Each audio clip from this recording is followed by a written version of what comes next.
Hey everyone, this is Lisa Grace, welcoming you back to another episode of the Teach Middle East podcast. Today I have the wonderful Joanna Povall. She is the principal of Wales International School in Abu Dhabi, and we're going behind the principal's desk. I don't see a desk, so we're going to go behind that cream chair that she has there to learn a little bit more about her. What makes her tick? Who is she as a person? On the wall behind her, she has never ever, ever give up. Never. And I love that because I love these little mantras and things. Welcome, Joanna. Lisa, it's lovely to be here. Before we jump in, guys, we didn't plan this. The podcast is taking place just days after Joanna has been named in the TES Awards as Principal of the Year 2024. Massive congratulations to you, Joanna. It was a big shock and it's lovely. Thank you. I feel very humbled and very honoured. So all the wonderful people in the world, so that made me feel very emotional about it. And the kids have been so excited at school, so that's what makes it worthwhile. No, you know what it is when you win an award, it sometimes you feel a little bit like you can't revel in it because it will come off as arrogant. I say revel in that. Revel, you are the principal of the year. Revel in that because why not? Thank you. That's very kind. It's when you get imposter syndrome and you keep thinking it can't be me because there were so many fabulous people, particularly in the Middle East. You meet all of these amazing principals and you just think, yeah, it can't be me because they're fantastic and I'm just me. You So are you, and that's all that matters. So take a bow. thank you. How did it start, Joanna? How did you end up in education in the first place? I'll be very honest, I'm not a career teacher. It wasn't something that I always wanted to do. And I was talking to somebody the other day and it was making me laugh because we were talking about careers education. And I had really appalling careers education when I was at school. So when I was about 14, we had a lady came to the school and said, what do you want to be when you grow up? And I said, I'd like to be a psychiatrist because that's what I thought I wanted to do. And my careers advice was literally, are you good at science? And I said, no, I'm dreadful at science. And she went, oh, well, you need a medical degree to be a psychiatrist. So you need to think of something else. Thank you very much. Bye. It didn't say, think about psychology or do you really understand what psychiatry is? And I think what I actually wanted to be was a psychologist, but I didn't realise. So I just thought, oh, well, I can't be that. Then I thought I would join the police. And we actually had the police came to school and spoke to us and they were talking about what it meant to be a policewoman or a policeman. And the gentleman who was talking said, what you need to realise is the worst thing that you will have to do, and one of the first things that you'll have to do, is tell somebody that a member of their family has died. And if you don't think you can do that, don't join the police force.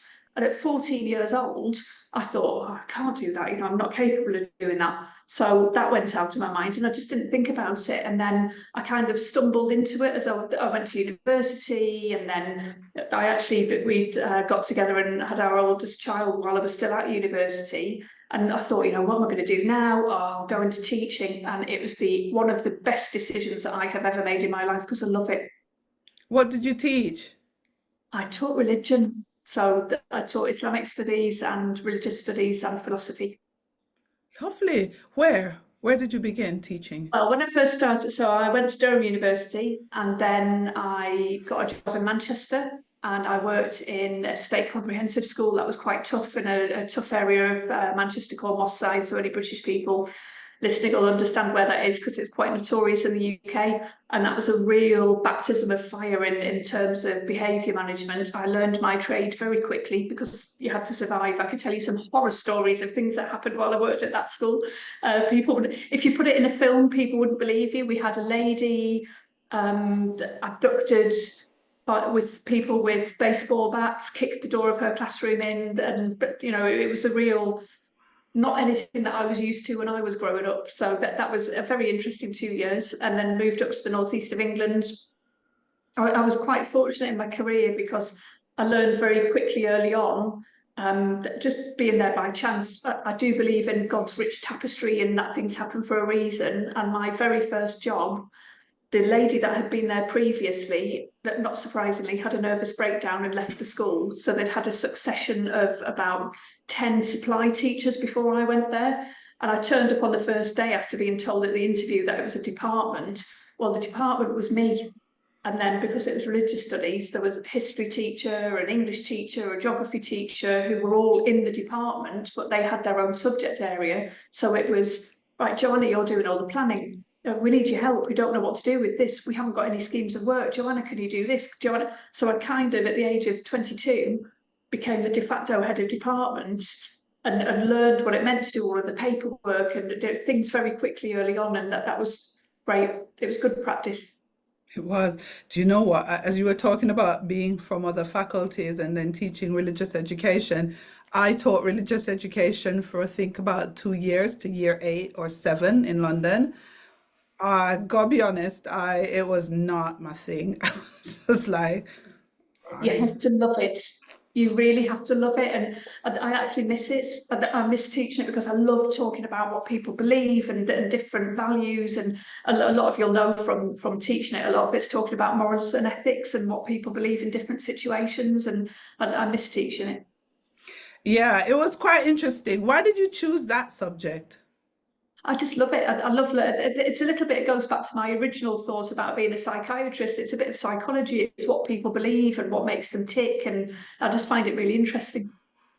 So when you taught religious education, was there sort of like a pathway that you saw yourself going down, or did you just happen to, after being the de facto head of department, just kind of became thrusted into leadership, or did you kind of see a path for yourself?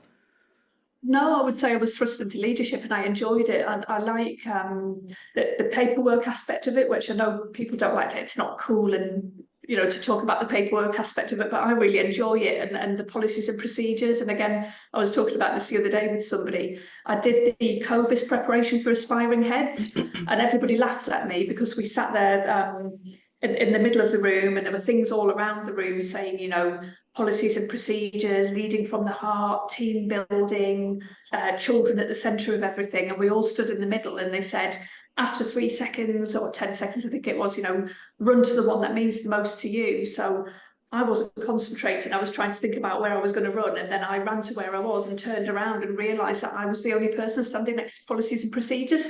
And everybody else had gone to everything. And I was like, there's only me. And then the gentleman running the course said, come on, Joanna, you're the only one. Why are you there? And I said, I do lead from the heart. And I do believe that children are at the centre of everything. And I do like to have team building, but you can't do any of that without policies and procedures.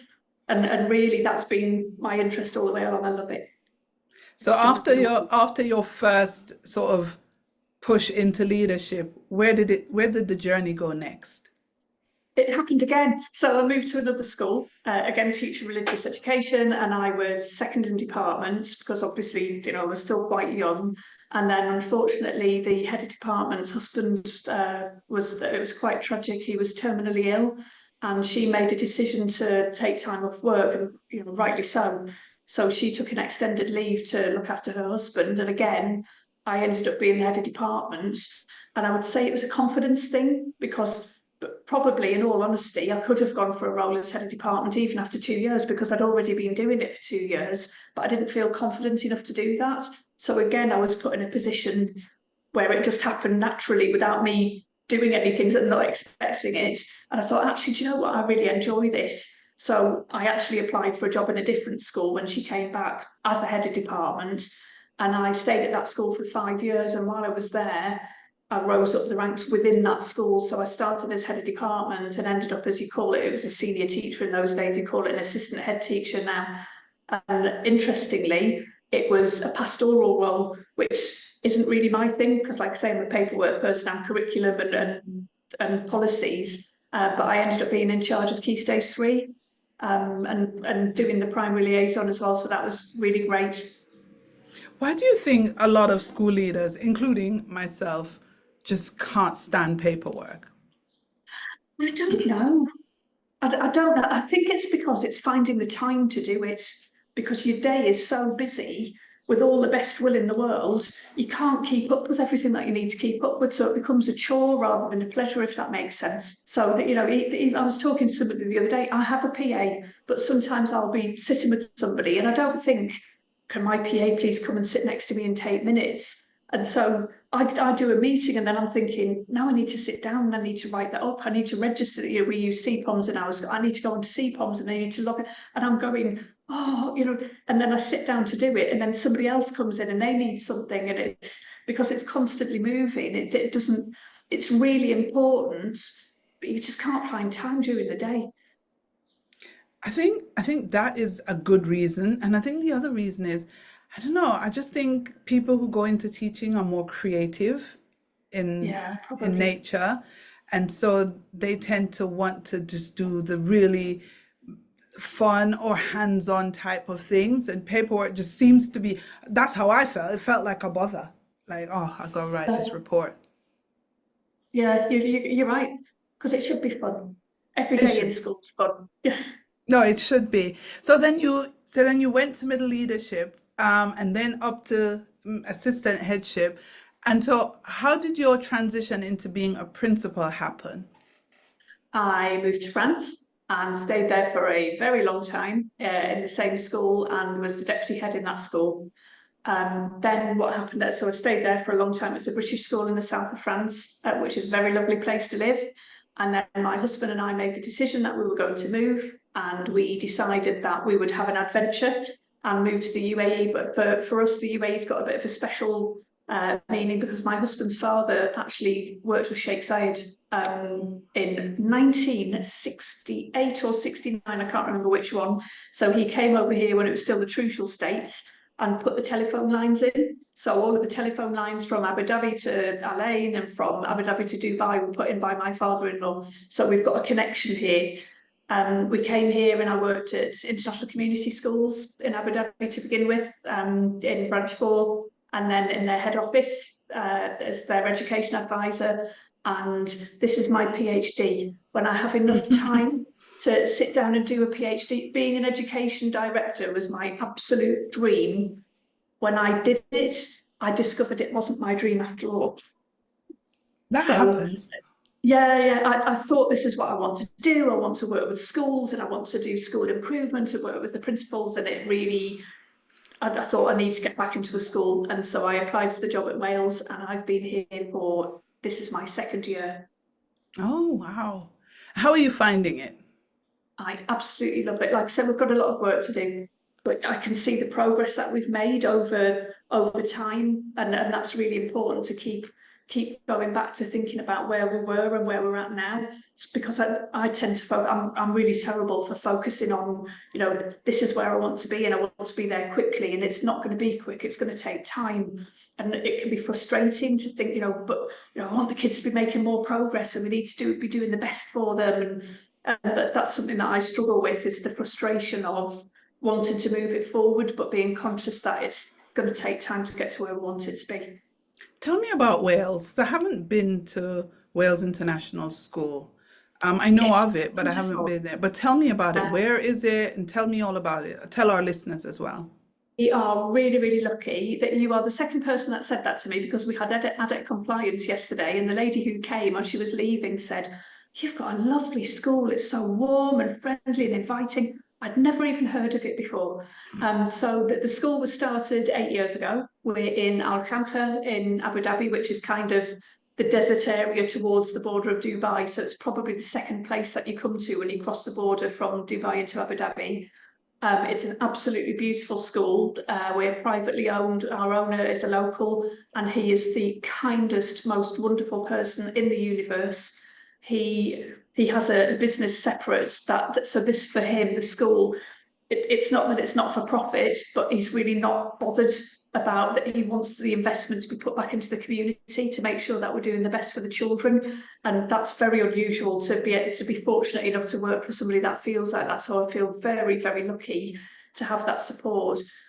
We are about 90% Emirati local children. They're absolutely gorgeous, and the other 10% are mainly Arabs from other countries, and about 9%, and then 1% are other nationalities, but majority Muslim children. And it's just a wonderful, wonderful place to work. What We're year? named after we're named after Princess Diana. So everybody gets confused by the name, because it's Wales and people think it's the Welsh curriculum and they go, what's it got to do with Wales? The owner of the school really admired Princess Diana and, just how her humanitarian work and her kindness. And so he named the school after her. How lovely. So Yeah. when you look at the school now, by the way, does it go all the way up to secondary? Yeah, 3 to 18. Okay, brilliant. So when you look at the school now, where do you envision it to be going? Like, what are your plans? I would like it to be an outstanding school, particularly in terms of the achievement of the children. We've got really ambitious kids who their behaviour in terms of general sort of misbehaviour, kids are kids, but their behaviour is absolutely great. That for me, that's fantastic because you hear stories of other schools around the UAE. Our children are really very moral, and a lot of them, it's quite a conservative area around here. So lots of the children, when we talk in terms of Islamic values in the school, it really means something to them. So they're very moral and they want to do the right thing, but their behaviour for learning is not quite the same. They haven't got the habits of learning and making sure that they're reading regularly, study habits, and that's something that we really need to work on, making sure that the teaching's outstanding, to make sure that we adapt things for children. They're all EAL. Every single child in the school is EAL. So we need to work on making sure that they understand and that we can grow and make progress. I do something called Picnic with the Principal every Friday, and they come, it's hilarious, it's the highlight of my week. So they get nominated by their teacher, and if they've done some really good work or if they've done something kind, they get nominated to come. And I always say to them, bring your books, show me what you're proud of, and they show me their books, and then I've got set questions for them, and I say, how long have you been at the school? Do you think the school's getting better than it was before if they've been here for a while? What's your favourite subject? And I always say to them, what do you want to be when you grow up? And it's just lovely because it's very rare. When I worked in the UK and even when I worked in France, for most children, even when they were 15, 16, and if you said to them, what do you want to do when you leave school? You would get this, I don't know. The kids here are just they go, I'd like to be a doctor, I'd like to be a lawyer, I'd like to be in the government. They're so ambitious. And it's a big responsibility. I get very emotional about it. So I need to make that happen. Yeah. And in terms of the community in which the school, how involved are they in Wales International Oh, School? I've made it so that they have to be. And to me, we want to be the heart of the community. When I arrived at school, I would say it was a little bit of an island, so people didn't go out and people didn't come in. And I just said, open the doors. We have to have parental engagement in the school, otherwise this isn't going to work. So I have an open door policy, genuinely, that the parents can come every Wednesday morning. We have coffee morning from 8 till 9. They come along to that. We did a family iftar and just things that hadn't happened before. So some of the things that I'm talking about, people will be going, oh, all schools do that, but it wasn't happening here. And I think my favourite story to do with that is one of our dads. I introduced a family cinema night, so the kids could come in and bring their mum and dad, and we just sit and watch a film, and we get the popcorn in, and they just sit with their friends and talk halfway through the film. But it just doesn't matter, it's just socialising. And one of our dads was leaving, and he said, "Thank you for what you're doing for our community." And I said, "What do you mean? The kids just running around having a laugh." And I said, "What do you mean?" And he said, "You don't understand. There isn't anything in our shamper. We don't have a cinema. We don't have, the activity areas that the children can go to. So you opening the door means that our children can come and see their friends. So thank you." And I thought that was a really nice thing. And that's what I want for the school, just to be the heart of the community. Yeah, I love that. I love that because I think sometimes, and I've seen many schools, gone to tons of schools, sometimes we're tempted to compete or to measure according to, okay, that school is doing better than this school. But I think a lot of that is irrelevant because I think if the school is serving the community in a genuine way and it's improving each year on what it offers to the learners and to the community that it serves, I think that is what makes it an outstanding school. Right. So, in keeping with that whole community feel and community ethos of the school, I'm going to ask you in general, though, how do you think school leaders can help to foster that sense of community in their schools, maybe where it's lacking. So a bit of advice from somebody who's managed to do that. I think listen to your community. We've had this conversation before, Lisa. You need to listen to what it is that people want. And I think, even by doing surveys, when I first arrived at the school, I did a stop, start, continue survey, really simple, so no huge questions with things that they needed to answer. What does Wales need to stop doing that it's doing if it's doing wrong? What does it need to start doing that it isn't doing already? And what does it need to continue doing that it's doing well? And I looked at the answers that they gave with that and thought, do you know what? You don't even need to write a school improvement plan. The parents have told me. And everything that they said, they know, they listen to their children. The kids see everything and they hear everything and they know what's going on in the school.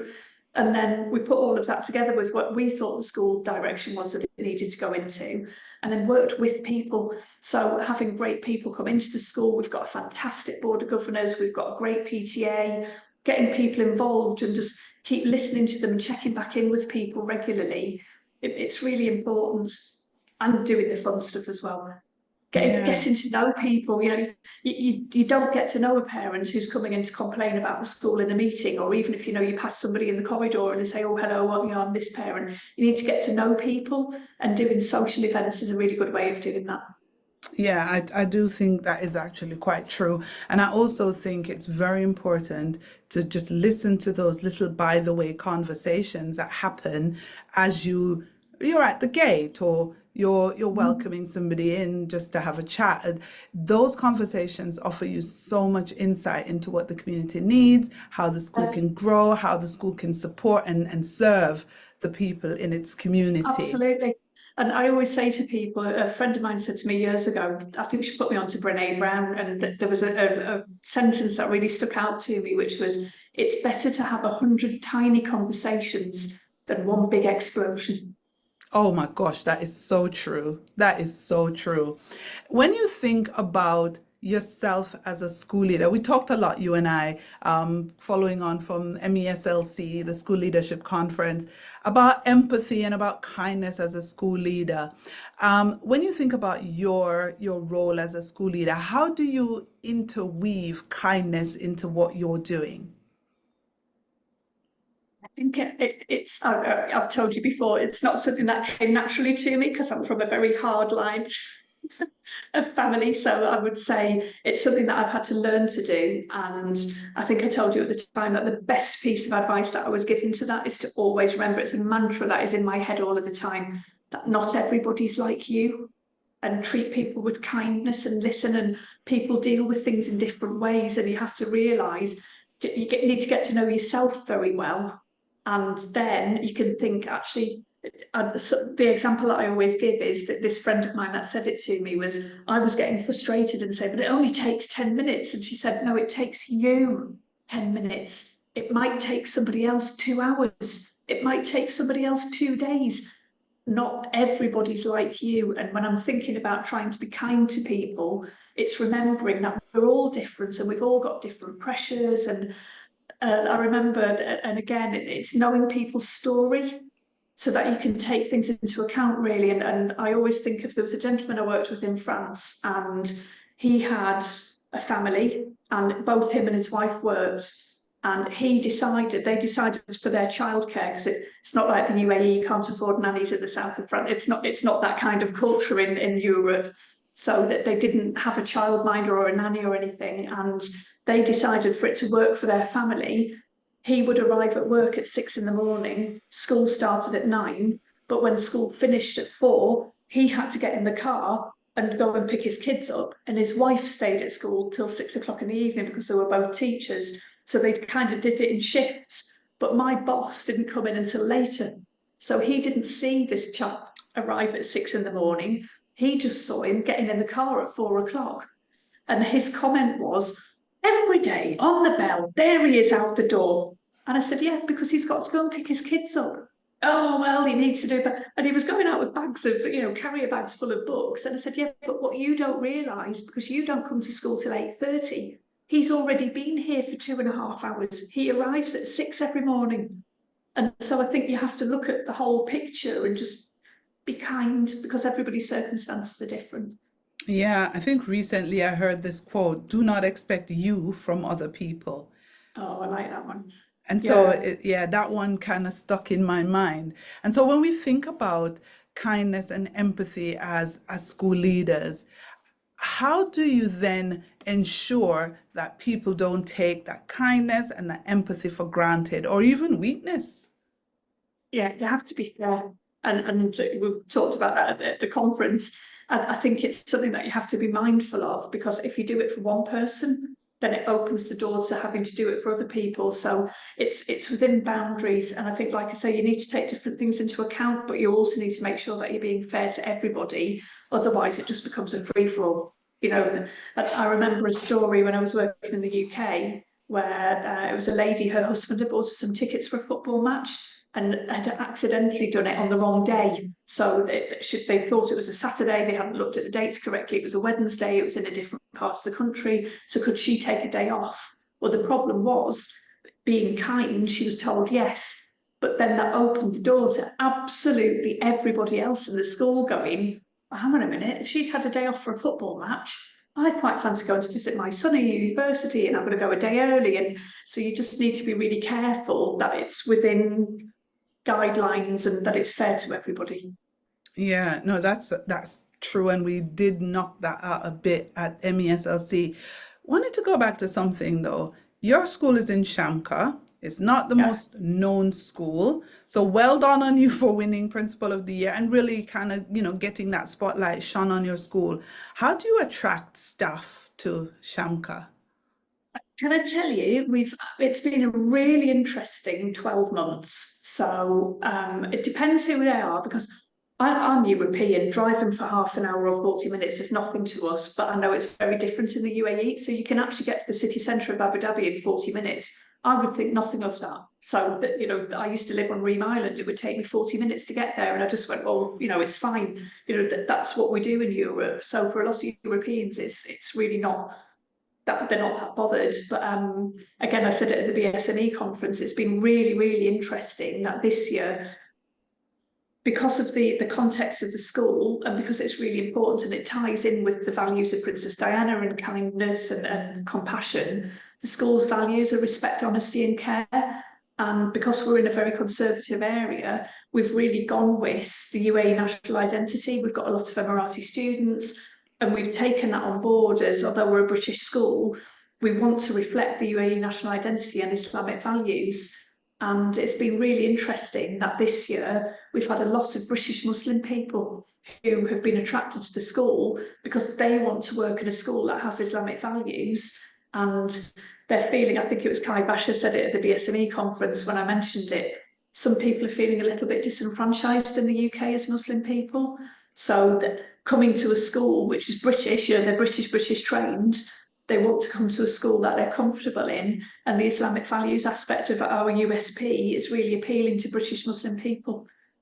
That's a nice little niche you've carved out there. Yeah, it's been really interesting. So I want to change gears a little bit because this podcast I love to, especially behind the principal's desk, I love to do, talk about school and talk about pedagogy, but then I also want to talk about you. So I'm just gonna go kind of left. When you are not at school, what are you up to? Usually worked. I never switch off. I'm terrible. I've got it totally wrong for myself. So when we talk about kindness and empathy, I'm not very kind to myself. I never, ever, ever switch off. But although sometimes I am getting better at it, sometimes I do like to go for a nice pool day and switch off and read. My husband is a little bit worried because all I read, if I'm not reading, you can see I'm as bad as you. I can see your books in the background. I've got millions of books in my background. I'm either reading educational books or I love a good murder mystery. And I frighten my husband by telling him I'm doing research. Research and murder mystery. You do have to get that balance a bit better though, Joanna. Do I Um, know?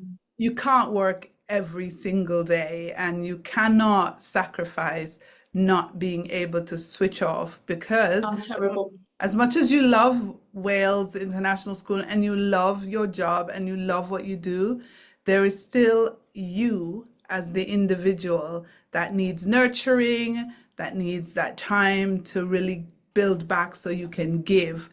If you had the opportunity to switch off for a day, no pool involved, no books involved, what would you do with that day? I think I would go to all of the lovely places that you can go to in Abu Dhabi that are serene. So I would go to the Sheikh Zayed Mosque because I enjoy going there. That's somewhere where I feel like a switch off and I feel very peaceful when I'm there. And then just opposite, I don't know if you've ever been, there's actually a memorial to the martyrs of the UAE. And it's bang opposite the Sheikh Zayed Mosque, and it's such a peaceful place. There's a beautiful fountain in the middle, and then they've done a sculpture in memory of everybody that's given their life for the UAE. And sometimes that's a nice place to go, and I can watch the sunset behind the mosque. It's truly beautiful. Or a walk across Saadiyat Beach would be nice. Oh yeah, I love Saadiyat Beach. I think it's the best beach in the UAE. Me too. It's beautiful. And in terms of family, you are here just with your husband, no kids? Yeah, just here. Our kids are in the UK, so I've got two children. One is 24, and she works in HR. She loves that, and my oldest one is 30 years old, and she is an English teacher. So she's followed in my family footsteps. And I've got two grandchildren who are 7 and 3, and the 7-year-old, it's hilarious. She wants to be a teacher when she grows up. And when I said to her, "Why do you want to be a teacher?" She said, "Because I'm bossy." And I said, "Okay." And then she said, it just cracks me up. She said, "But not little kids, though. Little kids are annoying." And I said, "You're 7." And she went, "Yeah, I mean like reception. They're 4. They're annoying." I mean, she knows what she's talking about. She's closer in age with them, so she can actually figure out. I asked my kids, I don't know what I've done to my kids. They never mention school or teaching or education. If I say to them, where do you see yourself working when you're older? What do you want to do? Education comes nowhere in that conversation. They want to do engineering or game design or something in IT. One of my sons wants to do culinary arts. He wants to become a Michelin star chef. He's really good actually at cooking. I don't know where that came from, not me. And so I'm thinking I've done a number on them because they're like, nope, that is not my forte. They don't want to do that. Yeah, watch this space though, because my oldest one, I would have said exactly the same when she was little, and I think secret confession time. I don't mind telling the world. I'm very honest. You're used to me, Lisa. I'm just always very brutally honest about it. Go I think on. if you ask my children, they would probably tell you that I was the worst mum in the world because school always came first. And I actually thought, if you speak to my youngest one, she would say absolutely no way would she ever have gone into education because she saw me. And when my oldest one was little, she wouldn't have said, and I think it's something that she thought, you know, I think I could do this. And she's actually really, it warms my heart because sometimes I'll get a WhatsApp message from her and it's a photo of a kid's work and she goes, "Look at what one of my kids did." And it's just like, that's what you want in a teacher. And, you know, it really comes from her heart. I think, well, here's the thing, right? I think your daughter is probably kind of like at that stage when she was refusing, was thinking of the hard work that you've done, not looking at the satisfaction. Now she's gotten to the point where she can see how satisfying a role it is. My husband is an ex-teacher as well. I'm sure he's gonna, when he hears this podcast, because sometimes he does listen, he's going to be like, why would you tell the world that? Because now he doesn't do anything. Do anything in terms of teaching. He's an accountant, but he's always been like, if our kids go into education, it's probably because that's the last thing and there was nothing else for them to do. Because I think what happened was when they were really young, I was leading a school in Al Ain called Al Shaheen School, and I was always about school.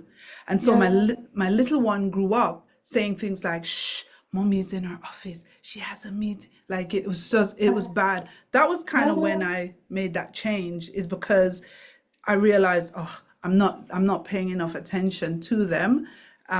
So I think I might have turned them off permanently.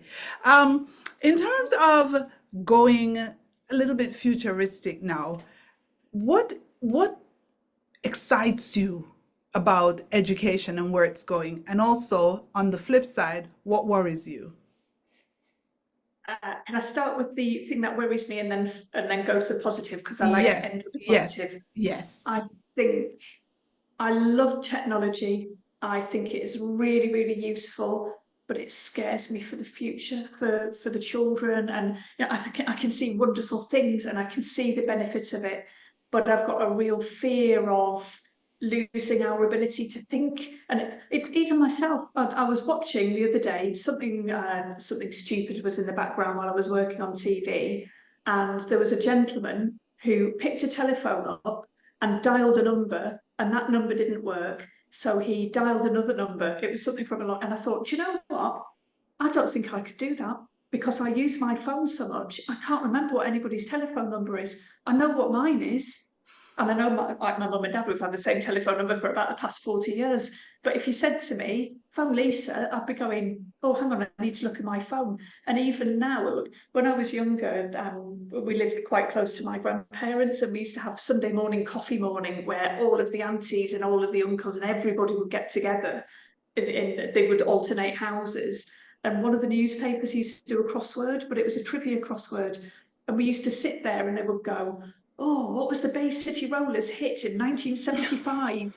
And they'd be going, oh, I can't remember what it is. Can you remember? And the whole family would sit and do this trivia crossword. And sometimes there was an answer that we couldn't get. And you literally had to wait until the week after until you got the answer. And there was one night, my husband had never forgiven me, because we were at home and there was a question, and it was, what's the capital of Libya? And nobody could remember what it was. And at 3 o'clock in the morning, I woke up and I woke my husband up and went, Tripoli. And he went, what?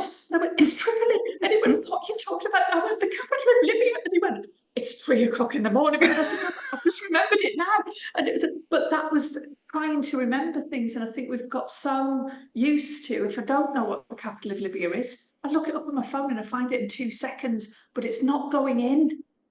And it just worries me that in the future, if we're relying on technology so much, we're going to lose our memory. Oh, wow. So that scares me. I don't think it scares me that much. So you have to pardon me, because everybody who listens to this knows I'm a massive tech buff. I think we will find other ways to sharpen our brains. I think we will evolve. We are a species that evolves, and I think we'll evolve and we will find ways to sharpen our mental acuity, and I think we will be okay. So if that helps you. It made me feel better, thank you. Which leads me on to my thing that I really Yes. like, which is the future of education. And I really feel that the direction that education is going in, looking at people's well-being, it is something that's really important, particularly children. And obviously teachers and staff are important too, and parents. And I think if we can work together as a community, that's really important. And just looking after each other and looking after each other's well-being is important. Even though I'm useless at doing it for myself, doing it for other people, it's really important. Yeah, I'm not enjoying hearing that you're not taking care of your own well-being, Joanna. I'm terrible. I have to be honest with you. I think moving on from this podcast, I think I want you to really sit down and think about how you can make sure that you carve out time for yourself. How do you know when you're not well? What? My neck.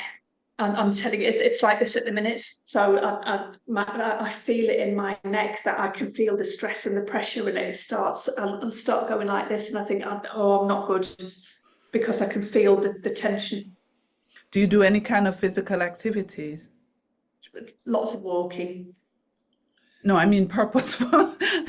No, not proper sports. I haven't got time. I need to join my husband. My husband swims every day. Every single day. He will go after work, he teaches, he will go after school, he'll swim. At the weekend he gets up and swims, and I need to start joining him doing that. Yeah, or if you are not even a swimmer, swimming is excellent. So you should either do that or find something that you really enjoy that you can do for 30 minutes at least 5 days per week. It's super important. Like, if you are going to be the example, when I talk to school leaders, I always ask them this: what are you doing to take care of yourself, to fill your cup so that you can give from your overflow. And it sounds like you're not filling your cup, Joanna. Do enough. I've got my homework from you. I promise you, I'll try. Yes, or it starts small, a morning stretch. 'Cause there are loads of Yeah. stretch and yoga videos and stuff online. Just start with a 15-minute stretch and work your way up as you go through that. Because as much as you want to really bring your school into its next phase, you have to be well enough to do that. And so for everybody who's listening, who's a leader, and who really wants to take their school or their business or their establishment forward, you can't do that if you're not well. And so that's why well-being, like you were talking about, is so super important.